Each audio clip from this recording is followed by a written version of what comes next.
ছোট্ট কিছু tips apply করলে কঠিন কাজকে আমরা সহজ করে নিতে পারি, এমনই কিছু টিপস শেয়ার করব। চলুন আজকের টিপসগুলি আমরা দেখে নিই। প্রথম যে টিপসটি শেয়ার করছি, অনেক সময় দেখা যায় আটা মাখা আমাদের বেঁচে যায়, আমরা ফ্রিজের মধ্যে রেখে দিই কোনো বাটিতে করে।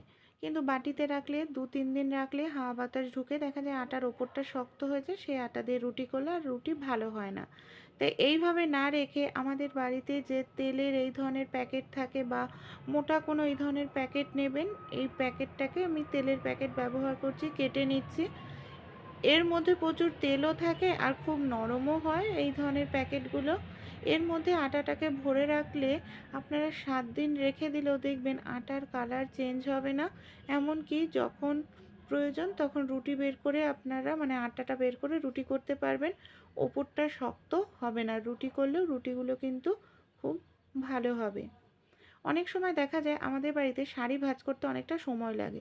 ছোট্ট এই টিপসটি অ্যাপ্লাই করুন। একটি চিরুনি নিয়ে নিন।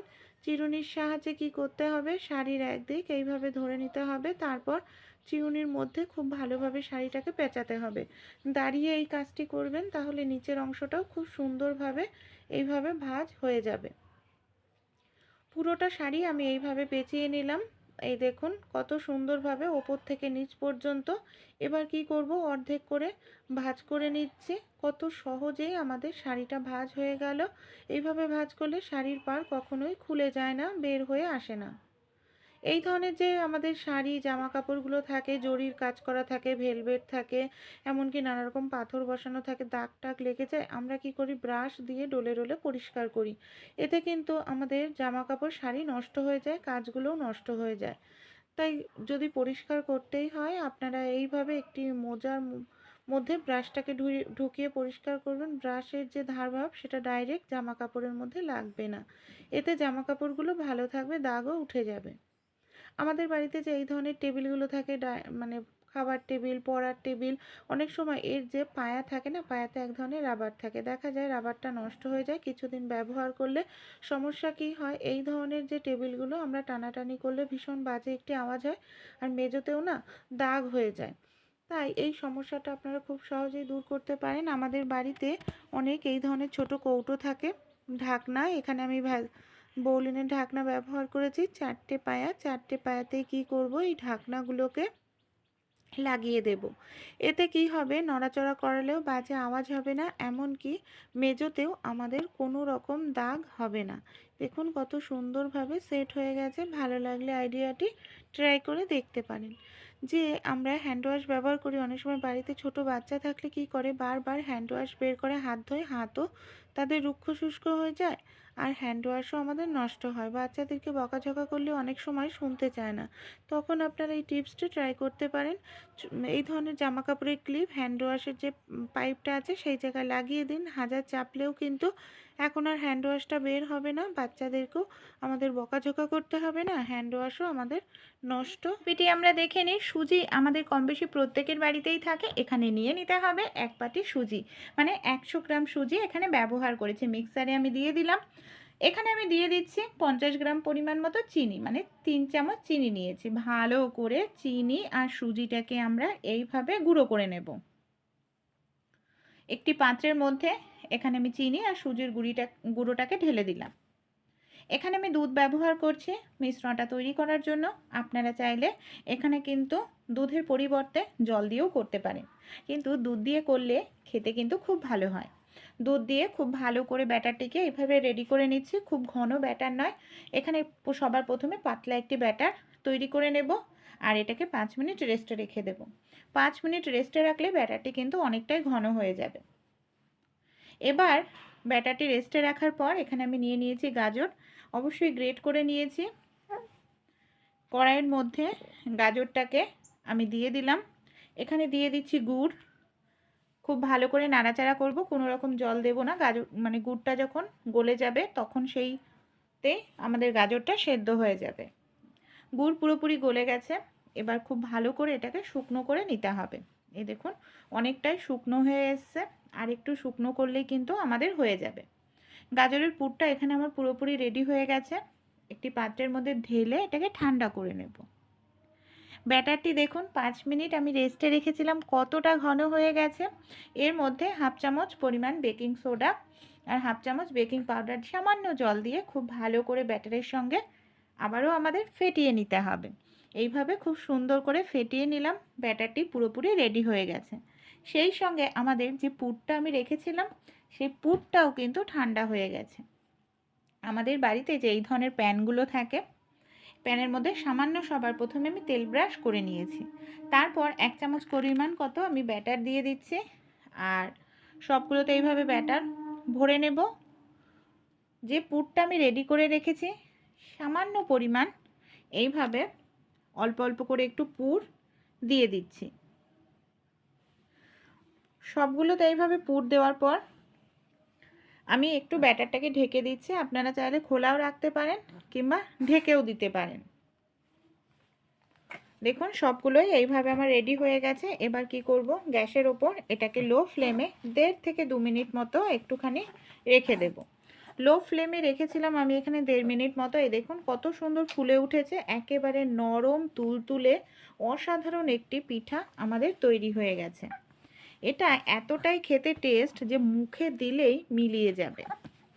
কোনো কিছুর প্রয়োজন পড়ে না এই পিঠাটা খাওয়ার জন্য, আর এতটাই জালিদার হয়, অসাধারণ লাগে। আমি একটি পিঠা আপনাদের ভেঙেও দেখাবো যে ভেতরটা কতটা সুন্দর হয়েছে। খুব কম সময়ের মধ্যেই আপনারা তৈরি করে নিতে পারেন। এই হবে না, এই ধরনের যে জামা কাপড়গুলো থাকে অনেক সময় দেখা যায় বোতাম ঢোকাতে খুবই অসুবিধা হয়, বোতামের ঘরটা ছোট থাকে, বোতাম ঢোকাতে গেলে টানাটানি করতে লাগে। তাই আপনারা একটি নিয়ে নিন সেফটি পিন। সেফটি পিনের সাহায্যে এই কাজটি খুব দ্রুত সমাধান করতে পারবেন। যতই আপনাদের বোতামের ঘর টাইট হোক না কেন, বোতামের মধ্যে সেফটি পিন ঢুকিয়ে সেই সেফটি পিনটাকে বোতামের ঘরে ঢুকিয়ে দিন। দেখুন কত সহজেই আপনারা এইভাবে বোতামের ঘরে বোতাম ঢুকিয়ে নিতে পারছেন। অনেক সময় কি হয়, আমরা দেখা যায় কুলি পিঠা করি, ঠিকমতো মুখটা আটকাতে পারি না, তাই বা অনেক সময় ডিজাইনও ঠিকমতো আসে না। তাই কুলি পিঠের পুরটার মানে কুলি পিঠের মাঝখানটা ফাঁকা করে এভাবে পুর আমি ভরে নিয়েছি। দেখুন আমাদের বাড়িতে যে চিরুনি থাকে, এখানে আমি একটি পরিষ্কার দেখে কাঠের চিরুনি ব্যবহার করছি, পিঠা করার জন্য ব্যবহার করি। কাঠের চিরুনি দিয়ে এইভাবে যদি আমরা ডিজাইন করি খুব সুন্দর ডিজাইনও হবে, আর দেখুন মুখটাও কিন্তু খুব সুন্দরভাবে আটকে যাবে। তারপর আমরা এটাকে ভাপিয়ে নিই কিংবা এটাকে ভাজি, কোনোভাবে ভেতরের যে পুরটা আছে সেই পুরটা কিন্তু আর বের হবে না। ভালো লাগলে ট্রাই করে দেখবেন। ভাত রান্না করার পর ভাতের ফ্যানটা ঝরানোর জন্য আমরা যখন ভাতের হাঁড়িটাকে উল্টে দিই, দেখা যায় ফ্যানের সঙ্গে বেশ কিছুটা আমাদের ভাতও কিন্তু নষ্ট হয়। তাই আপনারা এই টিপসটি অ্যাপ্লাই করতে পারেন। আমাদের বাড়িতে যে জামা কাপড়ের ক্লিপ থাকে, দুটো ক্লিপ ভাতের হাঁড়ির দু সাইডে এইভাবে লাগিয়ে দিন। তারপর ভাতের হাঁড়িটাকে ফ্যান ঝরাতে রাখবেন, দেখবেন এক ফোঁটাও মানে ফ্যানের মধ্যে ভাত আপনাদের পড়বে না, আর খুব সুন্দরভাবে ভাতের ফ্যান কিন্তু ঝরে যাবে ক্লিপের সাহায্যে। ঢাকনাটা টাইটভাবে আটকানো থাকবে। নিয়ে নিয়েছে পাত্রের মধ্যে, এখানে আমি নিয়ে নিচ্ছি 1 চামচ পরিমাণ বেসন। বেসন কম বেশি আমাদের প্রত্যেকের বাড়িতেই থাকে। বেসনের সঙ্গে এখানে কিছু জিনিস আমরা মিশিয়ে নেব। সবার প্রথমে এখানে আমি নিয়ে নিচ্ছি ভ্যাসলিন। ভ্যাসলিনও কিন্তু আমাদের প্রত্যেকেরই বাড়িতেই থাকে। সামান্য পরিমাণ ভ্যাসলিন নিতে হবে, অনেকটা বেশি ভ্যাসলিন এখানে নেওয়ার প্রয়োজন নেই। এই দেখুন সামান্য পরিমাণ একটু ভ্যাসলিন আমি এখানে নিয়ে নিলাম। ভ্যাসলিনটা মানে বেসনের সঙ্গে দিয়ে খুব ভালো করে এইভাবে মিশিয়ে নেব। খুব সুন্দর করে আমাদের মিশিয়ে নিতে হবে। তারপর এর মধ্যে এখানে আমরা ব্যবহার করব নারকেলের তেল। হাফ চামচ পরিমাণ মতো নারকেল তেল এখানে আমি দিয়ে দিচ্ছি। নারকেল তেল দিয়েও আবার বেসনটাকে খুব ভালো করে এইভাবে আমি মিশিয়ে নিচ্ছি। সব উপকরণ খুব ভালো করে মিশিয়ে নিতে হবে। ভালোভাবে মেশানো হয়ে গেলে এবার আমরা এর মধ্যে ব্যবহার করছি সামান্য পরিমাণ একটু মধু। কম বেশি আমাদের প্রত্যেকের বাড়িতেই কিন্তু মধু থাকে, আর যে জিনিসগুলো ব্যবহার করছি সেগুলো কিন্তু আমাদের ঘরবাড়িতে প্রত্যেকেরই রান্নাঘরে অ্যাভেলেবেল থাকে। এখানে আমি নিয়ে নেব সামান্য একটু পরিমাণ গোলাপ জল। অনেকটা বেশি গোলাপ জল নেওয়ার প্রয়োজন নেই, অল্প অল্প করে গোলাপ জল নিতে হবে, আর খুব ভালো করে এটাকে এইভাবে লাগাতে হবে। দেখুন এটাকে আমি এইভাবে খুব সুন্দর করে মিশিয়ে নিচ্ছি। যখন একদম লিকুইডের মতো হয়ে যাবে, মানে ক্রিমের মতো, তখন বুঝতে হবে এটা পুরোপুরি তৈরি হয়ে গেছে। স্নানের আগে আমরা যদি খুব ভালো করে এটাকে মুখে অ্যাপ্লাই করি, যদি আপনাদের প্রত্যেক দিন সম্ভব নাও হয়, অবশ্যই আপনারা চেষ্টা করবেন যে এটা যেন সপ্তাহে 3 দিন ব্যবহার করার। তাহলে দেখবেন আপনাদের ত্বকের মধ্যে জমে থাকা দাগ ছোপ খুব সহজেই দূর হবে, ত্বক হবে ফর্সা উজ্জ্বল। খুব ভালো করে এটাকে এইভাবে আমি ডলে নিয়েছি, এই দেখুন, মানে মাসাজ করছি। এতে ত্বকের মধ্যে যে মরা চামড়া থাকে সেটাও খুব সুন্দরভাবে উঠে যাবে, ত্বক ফর্সা হতে সাহায্য করবে। আমি 1-2 মিনিট রেখে নেওয়ার পর এই দেখুন কাপড় দিয়ে মুছে দেখাচ্ছি কত সুন্দর পরিষ্কার হয় ত্বকের। ট্যান রিমুভ হবে, যে কুঁচকে যায় চামড়া সেই সব সমস্যাও দূর হবে, কারণ এটা একেবারে প্রাকৃতিক, কোনো রকম কেমিক্যাল কিন্তু এখানে ব্যবহার করা হয়নি। আর কতটা সুন্দর উজ্জ্বল হয়েছে মুখটা ধোয়ার পর, আপনারা নিজেরাই দেখতে পাচ্ছেন ভেতর থেকে একটি উজ্জ্বল ভাব ফুটবে। এই ধরনের যে শাকগুলো হয় একটি একটি করে পাতা বাছতে গেলে আমাদের কিন্তু অনেকটা সময় লাগে। আমাদের বাড়িতে যে এই ধরনের যে ঝাঁঝরি হাতা থাকে তার ছিদ্রের মধ্যে আপনারা এইভাবে শাকগুলোকে ঢুকিয়ে নিয়ে টানলে খুব সহজেই পাতা সমেত শাকগুলো বাছা হয়ে যাবে। শক্ত অংশটা খুব সহজেই হাতে চলে আসবে। এতে কি হবে, আপনাদের কাজটা অনেকটাই সহজ হবে। কারণ দেখুন একটি একটি করে করতে গেলে আমাদের কিন্তু অনেকটা সময় লাগতো। শুধু ঝাঁঝরি হাতা নয়, ঝাঁঝরি থালাও কিন্তু আপনারা ব্যবহার করতে পারেন।